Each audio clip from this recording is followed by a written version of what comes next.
오늘 한 3주 만에 뵙는 것 같습니다. 오늘 이렇게 교회에 나와서 우리 성도님들 이렇게 뵈니까 마음이 너무 행복하고 기쁘고 즐겁습니다. 주 안에서 평안하셨나요? 예.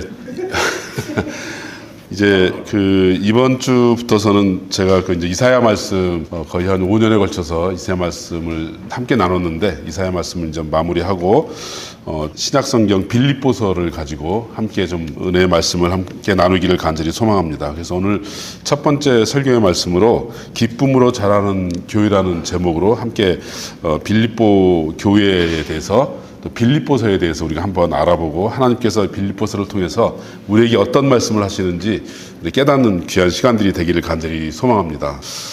오늘 예배드리러 교회에 나오시는 것이 여러분들에게 진정한 기쁨이었나요? 오늘 교회 나오는 것이 너무 행복했나요? 즐거우셨어요? 우리가 예배당에 나오고 그 다음에 성도님들을 만난다는 사실이 우리의 마음을 기쁘게 하고 우리의 마음을 설레게 하기를 간절히 소망합니다. 성경 말씀을 쭉 보면서, 또 빌립보서를 보면서 빌립보 교회가 이루어져 가는 것, 그 다음에 빌립보 교회가 세워져 가는 것들을 바울이 이렇게 바라보면서 빌립보 교회 안에 넘치는 기쁨이 있었다는 것을 알게 됩니다. 왜냐하면 성경 전체 중에서 빌립보서가 짧은 성경임에도 불구하고 이 빌립보 안에 기쁨이라는 단어가 16번 나오거든요. 그러니까 기쁨으로 가득 찬 교회, 기쁨으로 무엇인가를 이루어가는 교회, 불협화음과 서로 반목과 서로 다른 생각과 그런 것을 가지고 어렵게 교회가 이루어져 가는 것이 아니라, 모든 성도가 서로를 바라볼 때 기쁨의 마음으로 바라보고 서로에게 위로를 주고 서로에게 평강을 주는 그런 교회로 성장하기를 바라는 마음에서 빌립보 교회를 우리가 좀 알아봐야 되겠다, 그런 생각을 가지고 이 빌립보서를 본문으로 선택하게 되었습니다.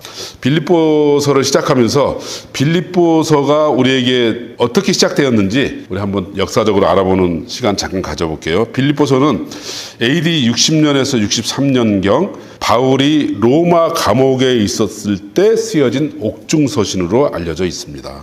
바울이 감옥에서 쓴 성경이 몇 권일까요? 퀴즈. 예, 감옥에 갇혀서 옥중서신으로 쓰신 성경 말씀. 갑자기 이렇게 물어보니까 당혹스럽죠?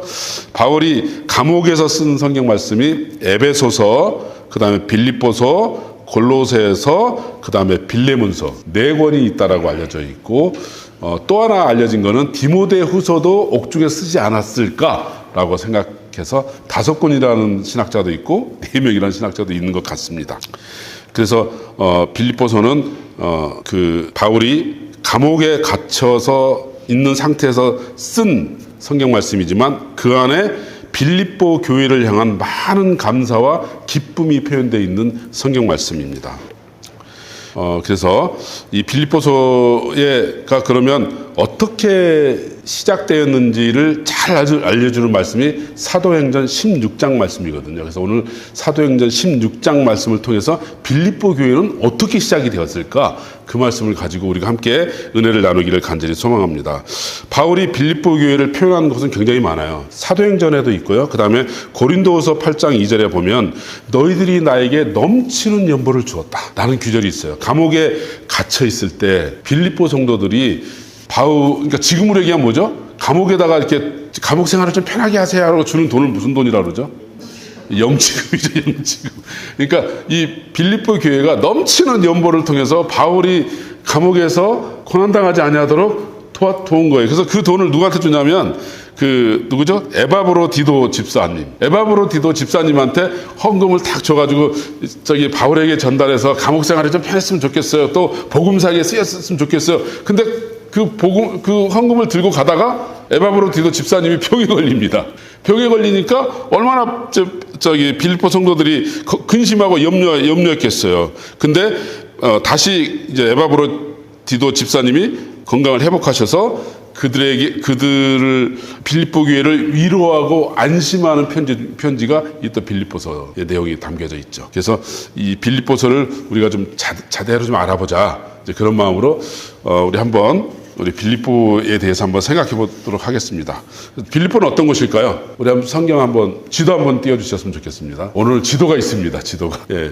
이 빌립보라는 도시는 우리가 잘 아는 알렉산더 대왕의 아버지 필립 2세에 의해서 BC 365년경에 세워진 도시였대요. 그리고 BC 168년, 예수님이 오시기 168년 전에 로마의 식민지로 복속된 지방입니다. 이 지방은 그 네아폴리 위에 비두니아 이쪽에 땅이 좀 붙은 것처럼 보이는 곳 있죠. 이번에 저희가 갔던 알렉산드리아, 이스탄불이 저 이쪽에 있는데요. 그쪽이 뭐냐면 이게 아시아 땅이잖아요. 옛날에는 아시아를 아직 유럽이 발견하지 못해가지고 아시아가 있다는 걸 몰랐어요, 유럽 사람들이. 그래서 처음 발견한 땅이 저 에게 넘어 저 바다를 딱 건너니까 여기가 아시아구나 라고 생각을 했는데 나중에 아시아가 발견이 된 거예요. 그래서 생각한 거죠.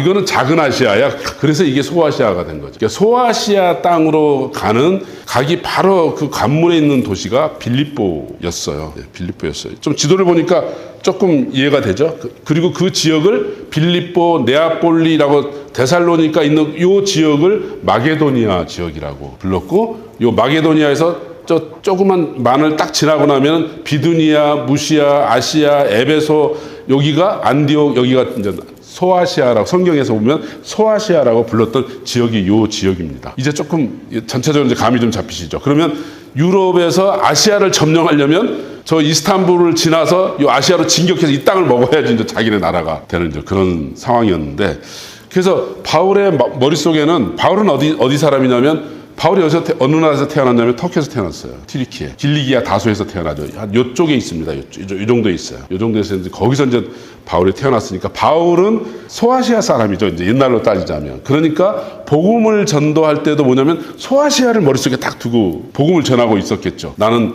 내가 사는 지역에 예수 그리스도를 전파할 거야. 그래서 소아시아 땅을 이제 복음을 전하려고 마음을 먹고 있었는데 이제 성령께서 어떻게 하냐면 성령 하나님께서 전 세계에 복음이 전파되기를 원하시잖아요. 그래서 바울에게 어떻게 이제 나타나시냐면 우리 사도행전 16장 말씀 16장 6절에서 10절 말씀 한번 띄워주시면 좋겠습니다. 16장 6절에서 10절 말씀 6절 함께 읽겠습니다. 시작. 성령이 아시아에서 말씀을 전하지 못하게 하시거늘 그들이 부르기아와 갈라디아 땅으로 다녀가 무시아 앞에 이르러 비두니아로 가고자 예스되 예수의 영이 허락하지 아니하시는지라. 무시아를 지나 두로아를 내려갔는데 밤에 환상이 바울에게 보이니 마게도냐 사람 하나가 서서 그에게 청하여 이르되 마게도냐로 건너와서 우리를 도우라 하거늘 바울이 그 환상을 보았을 때 우리가 곧 마게도냐로 떠나기를 힘쓰니 이는 하나님이 저 사람들에게 복음을 전하라고 우리를 부르신 줄로 인정함이러라. 성경 말씀 보고 이제 지도를 다시 한번 보시면요. 지도에 보니까 무시아를 지나서 비두니아로 가려고 했는데 강력하게 성령님께서 나타나서 아시아 복음 전함을 방해하고 마게도냐로 복음을 전하라는 거죠.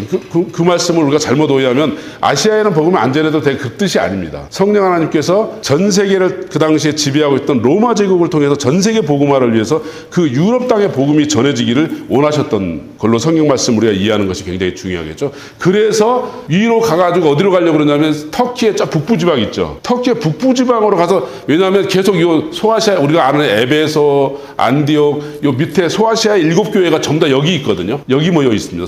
성경의 계시록에 나오는 소아시아 7교회가 다 여기 모여 있으니까 여기는 어느 정도 복음이 전해졌는데 요 북쪽에는 안 전해진 것 같아서 바울이 무시아와 비두니아를 거쳐서 저 위쪽으로 복음을 전하려고 계획을 딱 잡고 전진하고 있었는데 성령 하나님께서 딱 나타나가지고 뭐냐면 아니야, 너희들은 저기 마게도냐 땅으로 가서 복음을 전해야 돼 라고 말씀하신 거죠. 이제 성경은 지도를 보니까 조금 이해가 가시죠. 그래서 요리 가다가 어디로 내려오냐면 드로아로 내려옵니다. 다시 가다가 다시 후퇴해서 드로아로 내려와서 네아폴리를 거쳐서 빌립보로 갔다. 이게 오늘 사도행전에 기록된 말씀이에요. 그러면 우리가 이제 이 지도를 보면서 말씀을 보니까 조금 더 이렇게 성경적인 현실이 다가오게 되죠. 그래서 제가 이번에 이제 정말로 죄송하게 선교 여행으로 터키를 가야 되는데 여행으로 터키를 가서 너무 죄송합니다. 여행으로 터키를 가서 저희가 요렇게 한 바퀴 돌았거든요. 여기까지. 그래서 소아시아의 땅과 복음이 전해진 땅들을 좀 둘러보면서 굉장히 많은 생각을 하게 되었는데요. 그래서 옛날 배로는 이 드로아에서 네아폴리까지 가는데 한 일주일 걸렸대요. 근데 성경에 보면은 하나님께서 순풍을 만나게 해서 이틀 만에 간 거예요. 이틀 만에 네아폴리에 도달하고 그 다음에 빌립보 성으로 들어가게 되는 거죠. 아주 큰 그 로마의 상징적인 도시 중에 하나였었는데 그 도시에 들어가서 이 도시를 복음화시킬 거야. 그러면 이제 그 도시로 딱 들어가고 이 도시는 뭐죠? 원래 바울의 뜻이었나요? 원래 바울의 뜻은 이게 아니었어요. 무시아와 비두니아를 거쳐 성경에 보니까 요 터키 북부 지방에 복음을 전하려고 딱 계획을 잡고 모든 행장을 꾸리고 그렇게 갔는데 성령께서 바다 건너서 지금 마게도냐로 가라고 했잖아요. 그래서 오늘 성경 말씀 보니까 뭐라고 되어 있냐면 애써서 마게도냐로 갔다고 되어 있거든요. 애썼다는 표현이 왜 있냐면 생각해 보세요. 우리들도 뭐 계획을 세웠잖아요. 계획을 세워서 어디를 가고자 다 계획대 세우고 어떤 일을 하고 어떤 계획 뭐를 하고 다 정해놨는데 갑자기 바울이 나 꿈에 하나님께서 환상을 봤는데 마게도냐의 복음을 전하래. 그래서 난 마게도냐에 가야 되겠어. 그러면 나머지 일행들이 어떤 반응을 보였을까요? 무슨 뚱땅지 같은 얘기야 갑자기. 그랬을 거 아닙니까? 그랬을 때 그래서 바울이 아니야 성령의 음성에 복종해야 돼. 순종해야 돼. 그래서 우리는 마게도냐로 방향을 틀어야 돼. 그랬을 때 얼마나 힘들었겠어요. 그래서 성경에 보면 힘써 애써서 마게도냐로 가게 됩니다. 우리가 이런 성경의 역사적인 배경을 바라보면 어떤 생각이 드냐면 우리 교회에서 어떤 일들이 진행이 될 때 어느 분에게 성령의 강력한 음성이 들릴 수도 있잖아요. 성령의 인도하심을 받을 수도 있잖아요. 그랬을 때 우리가 그거를 아예 당체 계획대로 해야지 갑자기 왜 그래?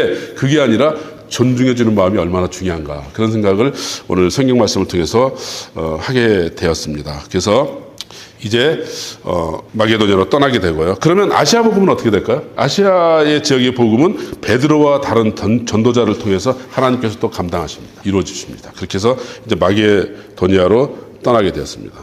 바울이 환상을 봤을 때 이게 하나님의 뜻일까 나의 뜻일까? 근데 강력하게 하나님의 역사하신 거는 마게도냐를 가게 예수의 영이 나타났다고 그랬고 두 번째는 환상 중에 마게도냐 사람 우리를 와서 도우라. 우리도 구원을 받아야 될 백성이야 라고 하는 얘기를 듣고 이제 확신을 가지고 이제 그 마게도냐 땅을 향해서 떠나게 됩니다.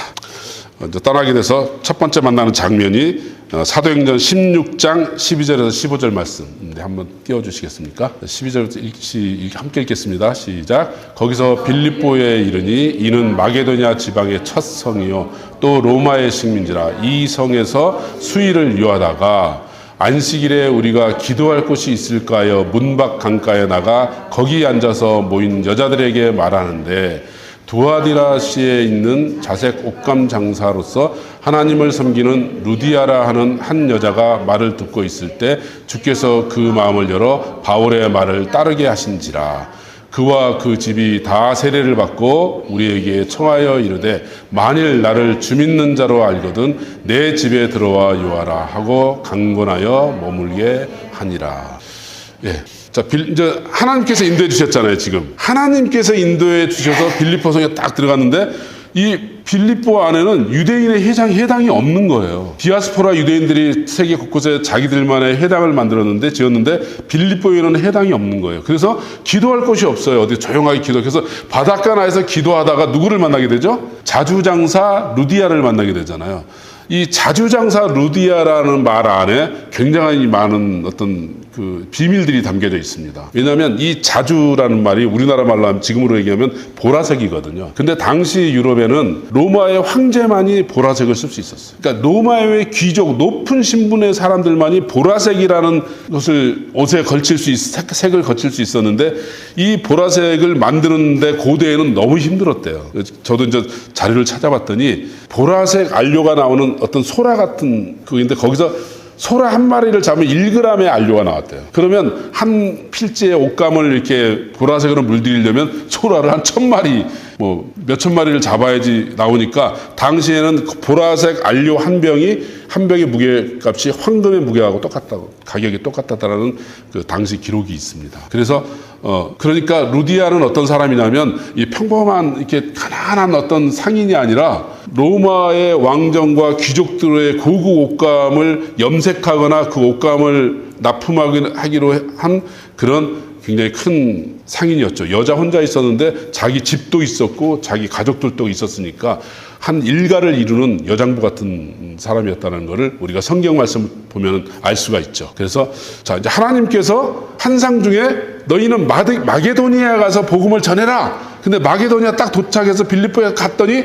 마침 당시 그 지역의 유력한 한 상인을 딱 딱 만나게 해서 그 온 집안이 세례를 받고 복음을 받아들였어요. 그러면 바울의 마음이 어떻겠어요? 아, 성령의 인도함을 받았구나. 성령께서 인도하시니까 이렇게 처음부터 어려움이 없이 멋지게 이렇게, 그래서 유럽의 최초의 교인이 루디아죠. 유럽 땅의 최초의 교인이 루디아가 됩니다. 그래서 순적하게 너무나 쉽게 복음이 딱 전파가 된 거예요. 그럼 바울은 역시 성령께서 인도하시니까 이런 일이 일어나는구나. 하나님은 감사합니다. 했겠죠. 자, 그리고 그 일이 일어나고 난 다음에 어떤 일이 일어날까요? 이제 두 번째 일이 일어납니다. 사도행전 16장 16절에서 18절 한번 띄워주세요. 함께 읽겠습니다. 우리가 기도하는 곳에 가다가 점치는 귀신 들린 여종 하나를 만나니 점으로 그 주인들에게 큰 이익을 주는 자라. 그가 바울과 우리를 따라와 소리를 질러 이르되 이 사람들은 지극히 높은 하나님의 종으로서 구원의 길을 우리에게 전하는 자라 하며 18절 이같이 여러 날을 하는지라 바울이 심히 괴로워하여 돌이켜 그 귀신에게 이르되 예수 그리스도의 이름으로 내가 내게 명하노니 그에게서 나오라 하니 귀신이 즉시 나오니라. 이 귀신 들린 한 여인이 그 막 영적으로 신접한 상태에서 막 신묘한 점을 치는 거지. 그러니까 사람들이 그 여자를 고용한 사람들이 돈을 많이 버는 거예요. 왜냐하면 미래가 답답한 사람들이 얼마나 많겠습니다. 그들이 와가지고서는 내 미래는 어떻게 될까요? 그러면 막 이게 귀신의 영에 사로잡힌 이 여자가 탁 점을 쳐주는 거죠. 근데 갑자기 바울이 나타나가지고 귀신을 쫓아내버렸어요. 그러니까 그 능력이 사라졌어요. 그러니까 주인이 갑자기 밥벌이 수단이 사라졌잖아요. 이 여인을 통해서 돈을 벌었는데, 그러니까 바울을 고소하게 됩니다. 우리가 이 말씀을 잘못 오해하면 안 됩니다. 귀신의 입을 통해서 그리스도의 영광이 드러나는 것이 아니라 하나님께서는 귀신의 이름으로 영광을 받으시는 분이 아니시죠. 이 일에는 하나님의 놀라운 섭리가 들어있어요. 그래서 이제 이 여인을 고용한 사람들이 바울을 고발합니다. 이 사람들이 우리가 받을 수 없는 교훈을 전달하면서 성을 소동스럽게 하고 있습니다. 이들을 쫓아내야 됩니다. 그래서 드디어 바울과 실라는 옥에 갇히게 됩니다. 그래서 우리 23절부터 25절까지 한번 볼까요? 16장 23절에서 25절 함께 읽겠습니다. 많이 친 후에 옥에 가두고 간수에게 명하여 든든히 지키라 하니 그가 이러한 명령을 받아 그들을 깊은 옥에 가두고 그 발을 착고에 든든히 채웠더니 한밤중에 바울과 실라가 기도하고 하나님을 찬송하며 제수들이 듣더라. 저는 이 말씀이 우리 오늘의 믿음을 살아가는 우리에게 큰 도전의 말씀이 되기를 간절히 소망합니다. 지금 하나님의 뜻으로 빌립보에 갔잖아요. 그래서 순적하게 루디아를 만나게 되었잖아요. 그러면 우리 같은 생각에는 아싸 하나님께서 인도하신 대로 했더니 일이 술술술 풀리는구만. 그러면서 여기서 큰 복음을 전할 수 있겠어. 그랬는데 갑자기 귀신 들린 여자를 만나게 되고 그 일을 통해서 성경에 보니까 뭐죠? 심이 많이 맞고 심한 매를 받고 감옥에 가서 착고를 채우는데 여러분 감옥에 세운 착고가 옛날에는 재질이 뭐였을 것 같아요? 쇳덩어리겠죠. 쇳덩어리인데 죄수들의 인권을 생각해서 쇠를 갖다가 아주 날카로운 부분을 다 다듬어가지고 아주 편안한 착고였을까요? 그래서 예전에 그 영화를 보면 착고를 찬 죄수들이 끌려갈 때 발목에서 피가 흘리는 장면들을 상당히 보게 되죠. 뭐죠? 그 불편한 착고를 차고 그러면서 옥에 갇히게 됩니다. 자, 그러면 여러분들은 우리는 어떤 생각이 들까요? 하나님 마게도니아에 가라면서요. 복음 전하라면서요. 근데 그 결과가 이겁니까? 왜 감옥에 갇히고 나는 이렇게 심히 두드러 맞고 그리고 발엔 착고가 차이고 이러한 비참한 지경에 저를 인도하나요? 이렇게 원망할 수가 있잖아요. 우리의 신앙과 우리의 믿음은 내가 믿을 때 형편이 되게 좋아졌을 때 하나님을 찬양하죠. 아, 하나님 뜻대로 했더니 하나님께서 이렇게 이루어 주셨어요. 간증도 하게 되죠. 그런데 더 어려워지고 있어요. 더 비참해지고 있어요. 더 절망적인 상황에 빠졌어요. 그랬을 때 우리는 하나님의 뜻이 이겁니까? 하나님이 인도에서 왔는데 왜 이런 일이 벌어지나요? 우리가 성경을 말씀을 볼 때 하나님의 인도대로 살아도 우리 삶 가운데 어려움이 올 수 있다는 거예요. 고난이 올 수 있다는 거예요. 그랬을 때 바울과 실라가 보여줬던 태도가 뭐죠? 하나님을 원망하지 않았어요. 그 밤에 바울과 실라가 오늘 아까 성경 말씀 보니까 기도하며 찬양했다는 거예요. 기도하며 찬양했다는 거예요. 이런 상황을 허락하여 주신 주님, 여기에 와가지고 고난을 감당하게 해주신 찬양했다는 거예요. 그리고 기도했다는 거예요. 우리가 기도는 다른 게 아니죠. 기도는 뭐냐면 내 소원을 아뢰는 것이 아니라 내 인생의 모든 주권은 하나님께 있습니다라는 고백이 기도잖아요. 하나님만이 이 문제 해결할 수 있잖아요. 하나님만이 이 문제를 풀어주실 수 있잖아요. 그렇게 하나님을 하나님으로 신뢰하는 게 기도거든요. 우리의 기도는 그게 기도예요. 그러니까 그 밤에 이 가장 비참하고 매맞고 두드려 맞고 어려운 가장 비참한 순간에 그들은 하나님만이 주인이십니다. 하나님만이 찬양받으실 분입니다. 라고 기도하고 찬양한 거예요. 기도하고 찬양했을 때 어떤 일이 벌어지나요? 우리 다음 말씀 한번 볼까요? 어떤 일이 벌어지죠? 우리 사도행전 말씀 계속 좀 보도록 하겠습니다. 사도행전에 26절에서 26절 말씀 한번 보겠습니다. 함께 읽겠습니다. 시작. 이에 갑자기 큰 지진이 나서 옥토가 움직이고 문이 곧 다 열리며 모든 사람의 매인 것이 다 벗어진지라. 아멘. 우리가 하나님의 주권을 그대로 인정하고 하나님 당신만이 나의 하나님이십니다. 당신만이 내 모든 문제의 해결자이십니다. 하나님만이 하나님 되십니다라고 고백하고 올려드렸을 때 우리를 묶고 있었던 모든 억울했던 우리를 묶고 있었던 모든 것이 다 열리고 깨어지는 것을 오늘 성경 말씀이 우리에게 보여주고 있죠. 그래서 이에 갑자기 큰 지진이 나서 옥토가 움직이고 문이 곧 다 열리며 모든 사람의 매인 것이 다 벗어진지라. 성경 말씀을 우리가 문자적으로도 읽지만 문자에 담겨져 있는 하나님의 뜻이 무엇인지를 우리가 또 보는 것이 굉장히 중요하잖아요. 매인 것이 다 벗어진지라. 여러분 여기에 큰 용기와 소망을 갖기를 간절히. 어려운 문제가 있나요? 힘든 문제가 있나요? 그 매인 것, 나를 묶고 있는 것, 나를 매이고 있는 것들이 다 벗어지리라. 하나님의 주권을 인정할 때, 하나님을 찬양하고 기도할 때. 그래서 우리의 기도와 우리의 찬양이 단순하게 내 작은 문제를 막 놓고 어떻게 할까요? 이렇게 할까요? 저렇게 할까요? 도와주세요. 이게 아니라 우리의 기도는 뭐냐면 내 인생 전체를 다스리고 지배하시고 내 인생 전체를에게 은혜를 주시는 그 하나님의 주권을 인정하는 거예요. 하나님의 주권 아래 내 인생이 있잖아요. 맡겨드리는 거예요. 맡겨드렸을 때 그분이 내 인생을 책임져 줄 때 우리를 묶고 있었던 모든 매인 것과 모든 족쇄들이 풀어질 줄로 믿습니다. 그래서 우리가 성경 말씀을 보면서 어떤 생각을 해야 될까요? 두 가지 교훈을 얻게 되죠. 먼저는 하나님의 뜻을 쫓아가도 어려움과 고난이 있다는 것을 우리가 인정을 하고 하나님의 뜻 안에서 순탄함만이 존재하지 않을 수도 있다는 것을 인정하고 이것도 하나님의 섭리 안에 있구나라고 생각하는 거예요. 왜? 라는 의문점을 우리 인생에 늘 부여하고 살 필요가 없는 거예요. 왜 이렇죠? 왜? 그러니까 아니야. 우리가 선한 길을 걸어갈 때도 어려움이 있고 힘든 일이 있을 수 있어. 그걸 인정하는 거야. 이것도 하나님의 섭리와 주권 안에 있는 거야. 그걸 받아들이는 거예요. 두 번째는 뭐죠? 어려움을 당했을 때 우리가 가져야 될 마음의 자세와 마음은 뭐죠? 하나님을 원망하거나 근심하고 염려하는 것이 아니라 바울과 실라처럼 이 상황조차도 하나님의 뜻 가운데 이루어 주실 하나님을 찬양하는 거예요. 기도하는 거예요. 이게 너무나 중요하구나라는 생각이 듭니다. 그래서 바울은 순조롭게 복음이 전파된 루디아를 만났을 때와 옥에 갇히는 상황을 동일하게 바라봤다는 거예요. 그때도 하나님의 주권을 찬양했고 위기와 어려움 속에 고난을 당할 때도 하나님을 바라봤던 거예요. 그래서 그 밤에 바울과 실라가 찬양하며 기도할 수 있었던 것이죠. 우리도 그러기를 간절히 소망합니다. 살다 보면 삶의 굴곡들을 만나지 않습니까? 어려움을 만나지 않습니까? 어렵과 굴곡을 만났을 때 그거를 그냥 포기하라는 뜻이 아니라 하나님의 주권 안에 그 문제를 그대로 올려드리는 거예요. 하나님의 주권 안에 그 문제 올려드리는 거예요. 그것이 전 찬양과 기도라고 생각을 합니다. 그래서 우리의 삶 가운데 만나는 많은 숱한 어려움과 힘겨움들을 하나님 앞에 그대로 올려드릴 수 있는 우리가 되기를 간절히 소망합니다. 어려운 일이 있었다 그래서 주님의 뜻이 그 가운데 안 담겨 있는 게 아니라는 거예요. 근데 우리는 자칫 잘못하면 좋은 일이 발생하고 기도한 것이 이루어지고 뭔가 순조롭게 이루어지면 이건 하나님의 뜻이야. 하나님께서 들어주셨어. 그렇지 않고 어려운 일 가운데도 하나님의 뜻은 존재하고 있다. 그래서 우리가 좀 경박한 신앙인들이 아니라 우리 삶 가운데 때로는 고난이 있고 때로는 좋은 일도 있겠지만 그런 일이 있을 때 두 개의 고난과 어려움과 또는 좋은 일의 추가 있었을 때 두 개를 대하는 마음이 한결같기를 간절히 소망합니다. 모든 상황 속에서 하나님은 하나님 되십니다. 이제 우리 성경 말씀을 좀 더 우리 사도행전 한번 읽어볼까요?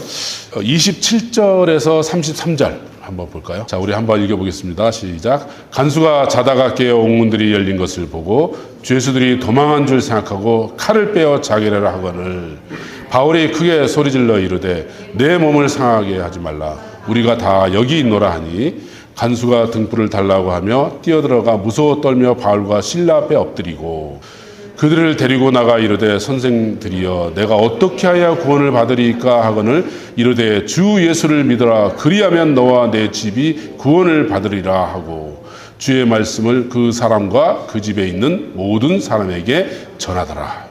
그렇게 기도하고 하나님께 찬양을 했더니 뭐예요? 이제는 뭐예요? 죄수들이 도망가면 상관한테 너 감옥 잘못 지켰구나라고 자기가 죽을 수도 있다는 생각에 스스로 자결 하려고 하는 사람이 그렇게 어떻게 되면 그 상황을 무서워했던 그 사람이 바울과 실라를 놓고 우리가 여기 있다라고 하니까 그 앞에 가가지고 첫 번째 말이 뭐죠? 어떻게 하면 내가 구원을 받을 수 있겠습니까? 자기 육신의 생명이 소중했던 사람이 이제는 뭐예요? 자기 영혼의 구원에 대해서 생각하게 된 거예요. 어떻게 하면 내가 구원받을 수 있겠나이까? 그랬더니 바울을 데려다가 그 온 집안이 복음을 듣고 그 온 집안 사람들이 다 예수를 믿게 돼서 빌립보 교회를 이루는 초석이 되죠. 그래서 빌립보 교회가 이렇게 이루어지게 됩니다. 놀랍지 않나요? 성경 말씀이 빌립보 교회를 만들어가는데 순전하게 복음이 전달되기도 하고 어려움을 통해서 복음이 전달되기도 하고 어떤 괴로운 상황 속에서 복음이 증거되기도 하고 그렇게 해서 다양한 계층들이 모여서 빌립보 교회를 이루고 이들은 뭐죠? 빌립보의 복음 전도에 있어서 큰 밑거름이 되는 어렵고 힘든 가운데서도 바울이 항상 빌립보 교회가 나에게 넘치는 연보를 해주었다. 넘치는 선교 자금을 주었다. 라고 얘기할 만큼 기쁨과 서로를 바라볼 때 기쁨과 사랑이 서로 교환되는 그런 아름다운 공동체로 빌립보 교회가 세워지게 됩니다.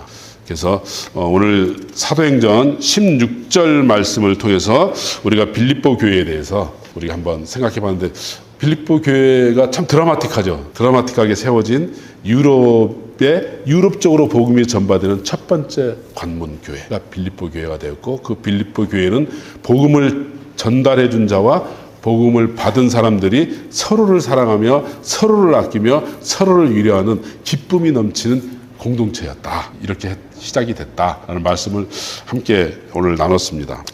오늘 이 말씀과 함께 이제 빌립보서로 한번 이제 넘어가 볼까요? 우리 빌립보서 1장 1절에서 2절 말씀 한번 띄워주시고요. 우리 함께 읽겠습니다. 그리스도 예수의 종 바울과 디모데는 그리스도 예수 안에서 빌립보에 사는 모든 성도와 또한 감독들과 집사들에게 편지하노니 하나님 우리의 아버지와 주 예수 그리스도로부터 은혜와 평강이 너에게 있을지어다 라고 축복을 하면서 우리 3절 4절 마저 읽겠습니다. 우리 빌립보서 1장 3절 4절 한번 띄워주세요. 네, 함께 읽겠습니다. 내가 너희를 생각할 때마다 나의 하나님께 감사하며 간구할 때마다 너희 무리를 위하여 기쁨으로 항상 간구함은. 그래서 바울이 빌립보 교회를 생각할 때마다 하나님께 너무 감사한 거예요. 그리고 그들을 간구할 때마다 항상 기쁨으로 간구했다는 거죠. 그래서 이 말씀을 보면서 우리 교회가 이랬으면 참 좋겠다. 우리 교회가 서로의 성도들을 생각할 때마다 하나님께 감사한 거예요. 하나님, 세상에 많은 그리스도인들이 있는데 이분이 우리 교회에 함께 나누는 성도고 교우라니요. 너무 감사합니다. 우리 그렇게 생각하고 있는 거 맞나요? 그랬으면 좋겠어요. 하나님, 어떻게 예수를 믿어도 이렇게 좀 까다로운 분을 보내주셔가지고 우리가 이렇게 힘드나요? 그게 아니라 하나님, 이분이 우리와 함께 복음의 은혜를 나누고 성도의 교제를 나누게 하셔서 너무 감사합니다. 너무 감사합니다. 그리고 늘 성도들을 위해서 기도하는 거예요. 간구하는 거예요. 이 집사님을 위해서, 이 장로님을 위해서, 목사님을 위해서 기도하고 기도할 때마다 이렇게 기도하는 것이 너무 기뻐요. 제가 이 말씀 3절 4절을 읽으면서 하나님께 많이 회개가 되더라고요.